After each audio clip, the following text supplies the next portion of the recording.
اعوذ باللہ من الشیطان الرجیم بسم اللہ الرحمن الرحیم رب اشرح لی صدری ویسر لی امری واحلل عقدۃ من لسانی یفقہوا قولی۔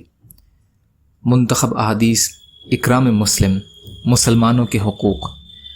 حضرت ابو دردہ رضی اللہ عنہ فرماتے ہیں کہ رسول اللہ صلی اللہ علیہ وسلم نے ارشاد فرماتے تھے، مسلمان کی دعا اپنے مسلمان بھائی کے لیے پیٹھ پیچھے قبول ہوتی ہے۔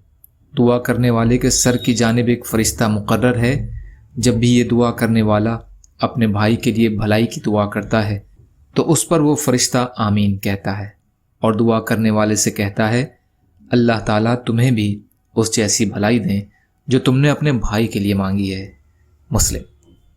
حضرت انس رضی اللہ عنہ سے روایت ہے کہ نبی کریم صلی اللہ علیہ وسلم نے ارشاد فرمایا، تم میں سے کوئی شخص اس وقت تک کامل ایمان والا نہیں ہو سکتا جب تک کہ اپنے مسلمان بھائی کے لیے وہی پسند نہ کرے جو اپنے لیے پسند کرتا ہے۔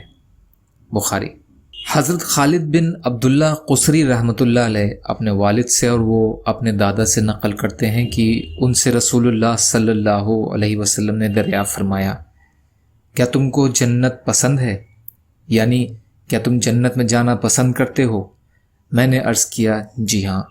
ارشاد فرمایا، اپنے بھائی کے لیے وہی پسند کرو جو اپنے لیے پسند کرتے ہو۔ مسند احمد۔ یا اللہ ہم سب کو کہنے سننے سے زیادہ عمل کی توفیق عطا فرما۔ یا اللہ جو مظلوم ہیں ان کی مدد فرما، جو پریشان حال ہیں ان کی پریشانیوں کو دور کر دیجئے، جو بیمار ہیں انہیں صحت عطا فرمائیے، جو قرض میں ہیں ان کے قرضوں کو ادا کروا دیجئے۔ یا اللہ آپ قادر مطلق ہیں، آپ کے لیے ہر چیز کرنا آسان ہے۔ یا اللہ ہمارے لیے بھی آسانیاں پیدا فرمائیے۔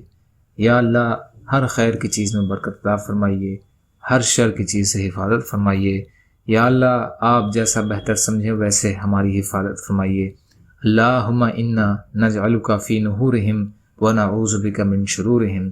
سبحانک اللہم وبحمدک اشہد ان لا الہ الا انت استغفرک واتوب الیک برحمتک یا ارحم الراحمین۔